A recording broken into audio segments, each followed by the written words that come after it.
concept of Aberdeen Inspired is actually really quite simple. It's about local businesses in the city centre realising that the city centre is not what we all really want it to be, and trying to come together in a vehicle to spend a little bit of money to try to improve the environment for Aberdonians and for the visitors coming into the city. We decided that it was easily manageable way to get our projects delivered by creating the 5 themes. We had to look for individuals from within the board to lead up these themes. We ended up with certain people with certain skills and certain interests to be associated with the certain themes on a voluntary basis, and I have to say so far that's working really well. My involvement with Aberdeen Inspired is basically down to the fact that I'm a passionate Aberdonian who believes that the city, which has been done so well economically over the last 20-30 years, really needs to create a legacy for the next generation. And if that involves an effort from the business community and the local council to ensure that we make the city as attractive as it can be to its residents and its visitors, then I think that the aims of Aberdeen Inspired fall well within that remit.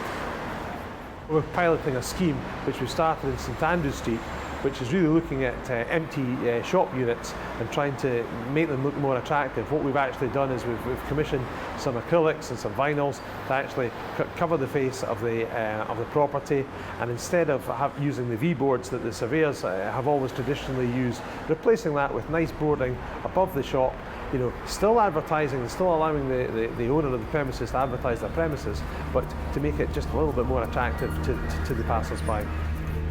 With regard to the cleanliness of Union Street, the Aberdeen City Council has a baseline agreement in terms of what services they are likely to provide. One good example of that is the chewing gum machines, and the intention is, very much like the Forth Road Bridge, that there will be a continuous process of cleaning up the city's marked streets with chewing gum. What we'd like to do is to perhaps assist there, which would help in terms of the number of times that the machine is actually put out on location. Where we are today in McCombie's Court is a good example of the work that Aberdeen Inspire can do for the city. This used to be a fairly dark and dingy court. Now what we've done is we've spoken to the landowners, and we've put certain murals on some sides of the building, and also some information to tourists and to residents about the history of the city. And I think everybody would agree this is a great improvement on where we've come from.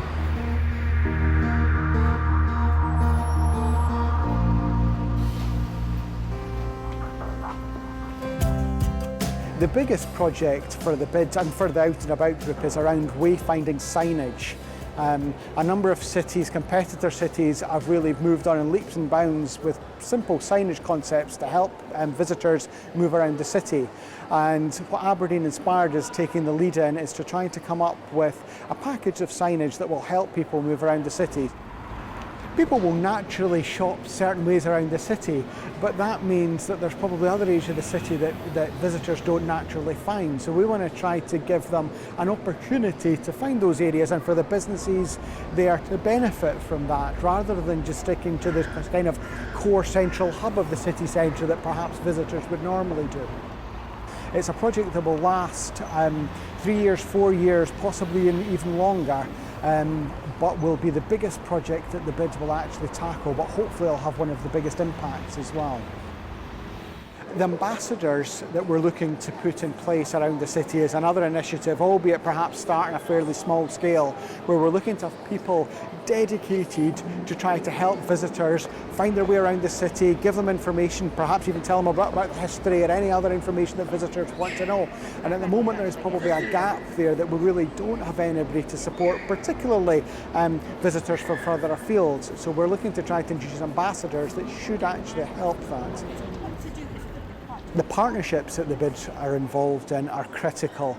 Taking the sort of out and about signage as an idea, we intend to take the lead on it, but it cannot be done without other stakeholders, whether that's the City Council or other parties. But what the Aberdeen Inspired will do will give us a vehicle to actually instigate some of these projects that others wouldn't do if we weren't there. But it will take involvement and participation from a number of groups within the city to really make it a success. The biggest aim of United Voice is that when big projects come to Aberdeen, be it through the council or through private regeneration, that they're seeking us out to ask us our opinion on it. It's really important that when big projects are happening in Aberdeen, such as Union Terrace Gardens and St Nicholas House, and also the bid for culture for 2017, we need to be engaged in that, and our businesses need to be heard. And it's really important that we all have joined up thinking and a joined up voice in the development of Aberdeen for the future. The Safe and Secure team for Aberdeen Inspired, obviously looking at a varying projects, so from small projects, so if you like, things like for the street pastors, helping them to engage with clients late at night so that they can sort of help and support people who are maybe vulnerable. So they've got things like flip-flops or foil blankets to give away if it's a cold night. So small projects like that, but also again aimed pretty much at the nighttime economy. We're currently investing in Windmill Brae and enhancing the lighting there. So what Aberdeen Inspired do is, we don't put street lighting up, but if there's a need for enhanced street lighting, we'll get involved at that point, and hopefully decisions that might have taken months or even years in the old days in the council hopefully can happen much more quickly because we've got funds readily available to invest.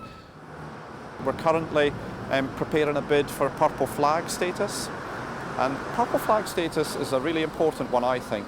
Basically, the Purple Flag is an initiative for city centres that you could liken to the blue flag for beaches. So basically it tells you that for the nighttime economy between 5 p.m. and 5 a.m, that city centres are well managed, safe places to come, where people, you know, can go out and have a good time in the safest environment possible. I have a budget, which is what the levy payer voted for, and that budget really splits into two parts. A big chunk of that budget goes across to Visit Aberdeen, who are best placed as an organisation to really promote Aberdeen as a place to shop, stay, play on the global scene. And then the other half of that budget is spent on a number of projects, and this year we're focusing on 3 projects, an Easter event that we've just run, and we learned a lot from that event. We're going to do a summer event, but the jewel in our crown will be the Christmas event that we run later this year. This year and next, it's been about developing and getting off the ground a website that levy payers can access, and they can have a really good grasp on what it is the bid is doing. How are we spending their money? How are we delivering a return on their investment? So that's now up and running now. Phase 2 of that is to really develop the social media aspect. So whether you're a levy payer or whether you're a consumer looking to come into Aberdeen, what's on offer. So that's the next bit that we're doing. For this year, we plan to run 3 events. One that we've just run, being the Easter event. We'll be launching a summer event later in the summer, in the school holiday period. But the creme de la creme will be the Christmas event, where we'll be looking to spend approximately twice the amount that we spent this time last year, with a view to really bringing people into the city centre.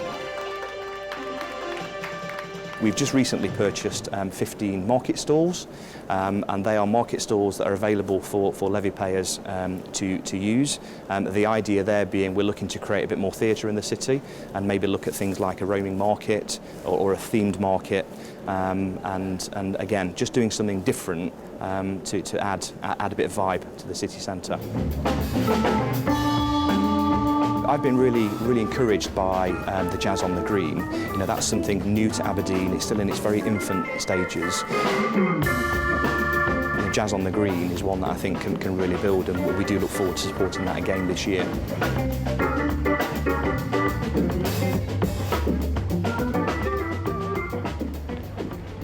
The thing I always want to get across is it's about the levy payers. And as chairman, as far as I'm concerned, anything that we do must be for the benefit of the levy payers, appropriate projects, money well spent, value for money, and that's the crucial fundamental to me. And I was very pleased that the recent retail research carried out by the Chamber on our behalf showed that the subjects that were coming back, or the issues coming back from those interviewed for that survey, it was about wayfinding, it was about feeling safe and secure, it was about attractive city centre, it was about getting around the city easier, dealing with shop fronts. It was about all the things that we're doing. So that gives me confidence that we're doing the right thing. We're in a really great place right now. It's taken us 18 months to get to this point, but from this point on, some really exciting projects are about to start happening. We're currently working on about 25 projects. Some of them are just still at the ideas stage, and some of them we're actually delivering, such as a major wayfinding project. The pilot will be rolled out next year, probably around May time, so that's quite exciting. I've now got the team that we need behind us to deliver these projects and deliver the business plan, and we've got a really strong board of volunteers working on behalf of the 700 businesses that we have.